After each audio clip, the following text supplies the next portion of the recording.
মহারাজ আমার একটা প্রশ্ন ছিল, জানতে চাইছি।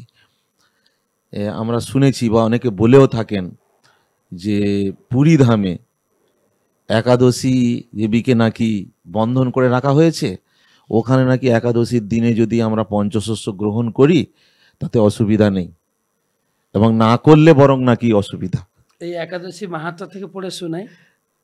কেহ কেহ বলেন, বিশেষত উড়িষ্যার পুরুষোত্তম ধামে অনেক ভক্ত এইরূপ বিচার করেন যে একাদশীতে শ্রী জগন্নাথের প্রসাদ বা অন্য মহাপ্রসাদ গ্রহণে দোষ নাই।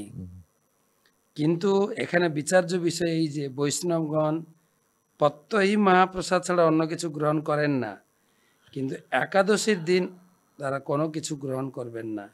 শিল ভক্তি সিদ্ধান্ত সরস্বতী ঠাকুর প্রভুপাদ চৈতন্য চরিতামৃতে আদিলীলায় পঞ্চদশ পরিচ্ছেদে তার অনুভাষ্যে লিখেছেন যে, বা গৌর পার্শ্বদ জগদানন্দ পণ্ডিত, জগন্নাথ পণ্ডিত আছেন, জগদানন্দ উনি লিখেছেন, প্রভু বলে ভক্তি সঙ্গে একাদশী মান ভঙ্গে সর্বনাশ উপস্থিত হয়। যদি আপনার কাছে কেউ প্রসাদ দেয়, অন্ন প্রসাদ একাদশীর দিন, তা আপনি প্রসাদকে উপেক্ষা করতে পারবেন না। কি করবেন?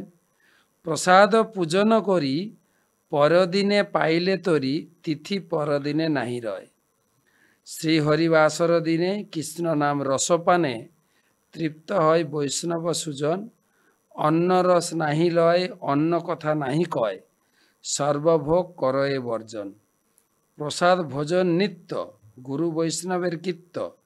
অপ্রসাদ না করে ভোজন, তবে শুদ্ধ একাদশী যাবে, নিরাহার থাকে তবে পারণেতে প্রসাদ ভোজন।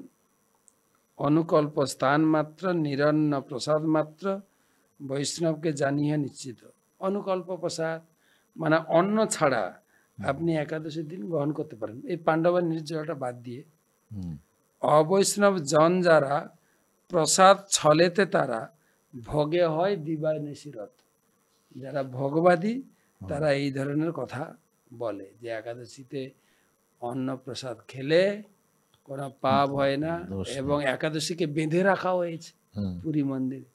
কিন্তু মহাপ্রভু যখন ছিলেন তিনি একাদশী ব্রত করেছেন এবং একাদশীকে প্রতিষ্ঠা করেছেন, বৈষ্ণব যেন কোনো কিছু গ্রহণ না করে।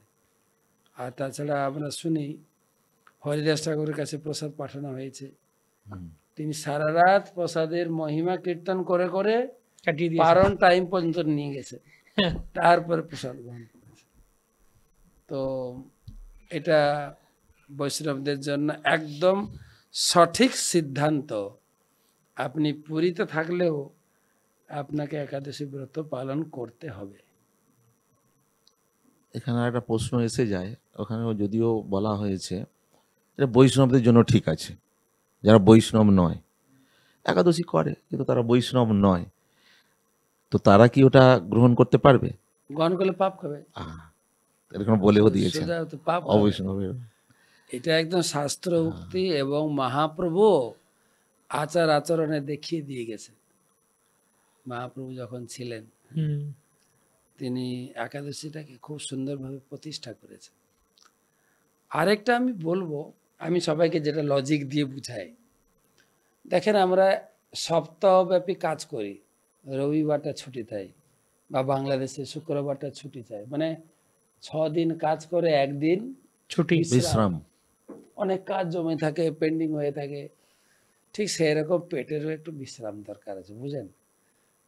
15 দিনের মাথায় মেশিনটাকে তো একটু এখন অলরেডি মহারাজ অনেকে করছে, আধুনিক বেরোচ্ছে যে ডায়েট করতে, ইন্টারমিটেন্ট ফাস্টিং। ওরা বলছে ওই 15 ঘন্টা খাওয়া যাবে না, 16 ঘন্টা খাওয়া যাবে না, মানে ওরা বলছে এই যে আপনি যত ফাস্টিং, এই যে শরীরটাকে রেস্ট দেবেন, পেটটাকে, তত আপনার শরীর ভালো। একটা চিকিৎসা বেরিয়েছে ড্রাই ফাস্টিং, আপনি শুনেছেন, নেটে খুঁজবেন।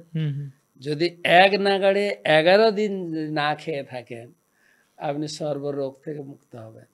আমাকে একটা বিদেশি ভক্ত, আমি গাছের গোড়ায় বসে প্রচার করছিলাম, ও আমাকে খুব কনভিন্স করেছিল যে you should do that, you just trust on me, just do 11 days dry fasting, then every disease you can get cure. এত পুশ করতে হবে না। আছে আছে ড্রাই ফাস্ট আমি এটা খুঁজছিলাম, তবে 11 দিন না, কমপক্ষে 15 দিনে যেটা অনেক অনেক সীতাপতি বাবু ধাপগুলো বলবেন। একটা যে নির্জলা, আপনি নির্জলা না থাকতে পারলে পানীয় কিছু গ্রহণ করেন, পানীয় জল, জুস বা শরবত যেগুলো অনুমোদন আছে, আর না হলে অনুকল্প। সেটাই মহারাজ, যেটা যে বিজ্ঞান ইয়েতেও সাইন্টিফিক্যালি অনেকে বলছে চিকিৎসা বিজ্ঞান অনুযায়ী যে 15 দিন পরে পরে একদিন রেস্ট দেওয়ার জন্য ভালো। তো সে কবে রেস্ট দেবে, যে যার মন করা হবে আজকে আমি খাবো না, অনেকে বলতে পারে, কিন্তু আমাদের জন্য একাদশীটাই হচ্ছে বলে দেওয়া হচ্ছে এই দিন রেস্ট দিন, দুটোই কাজ হয়ে যাবে, দুটোই কাজ হয়ে যাবে। পারমার্থিক আর শারীরিক সুস্থতা দুটোই। শরীরটা একটা ইঞ্জিনের মতো, তাই না? ইঞ্জিন সবসময় যদি চলতে থাকে তাহলে তো মাঝে রেস্ট দেওয়া দরকার। এটাও ঠিক থাকে, শুধু না ওভারলোড হচ্ছে, ফিস্ট পেলে একদম চাপিয়ে দিলাম। বাহ। তো মহারাজ একটা জিনিস আপনি বললেন যে তার মানে কি আমরা একাদশীর দিন মন্দিরে তো আমরা জানি এরকম হয় যে ভগবানকে অন্ন ভোগ দেয়া হয়, রেখে দেয়া হয়, পরের দিন ভক্তরা সেটা গ্রহণ করেন। গৃহস্থ বাড়িতেও কি একাদশীর দিন অন্ন ভোগ করে ভগবানকে দেওয়া উচিত?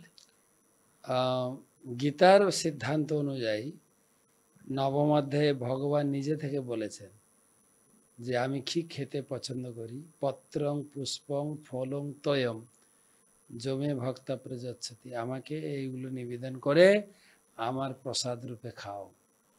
কিন্তু আমরা কলিহতে যে সেজন্য এই পত্র ফল জল খেয়ে কি টিকে নাকি? তো সেই জন্য ভগবান একটা সুবিধা দিলেন। তারপরে শ্লোকে যত করসি যত অশ্নাসি যত জোহসি তদ, তুমি যা খাও আমাকে ভোগ দিয়ে খাও। তার একটা অনুমোদন আছে, ভগবান নিজেই বলেছেন। সেই জন্য একাদশীর দিন যেহেতু অনুকল্প প্রসাদ গ্রহণ করার অনুমোদন আছে, অনুকল্প ভোগ দেবেন। যেটা আপনি গ্রহণ করবেন না, অন্ন গ্রহণ করা যাবে না, অন্ন জাতীয় কোনো জিনিস ভোগ দেওয়া দরকার নাই। মন্দিরে দেওয়া হয়, তবে মন্দিরে আমাদের মন্দিরে দুটো ভোগের প্লেট হয় একাদশীর দিন, একটা অন্ন আর একটা একাদশী প্লেট। তো অন্নটা রেখে দেওয়া হয় পরের দিন পারণে, প্রায় মন্দিরে পরের দিন পারণে, বা অন্নটাকে এমনভাবে তৈরি করা হয় যেটা পরের দিন নষ্ট হবে না। ফ্রাইড রাইস বা এরকম জাতীয় কিছু, বা একটু শুকনো সবজি, যেগুলো পরের দিন থাকবে। তবে আমি আপনার যেটা প্রশ্ন, গৃহস্থের জন্য অন্নভোগ বাদ দিয়ে ফল, ড্রাই ফ্রুটস যেগুলো গ্রহণ করতেও পারবেন আর অন্যকে বিতরণ করতেও পারবেন।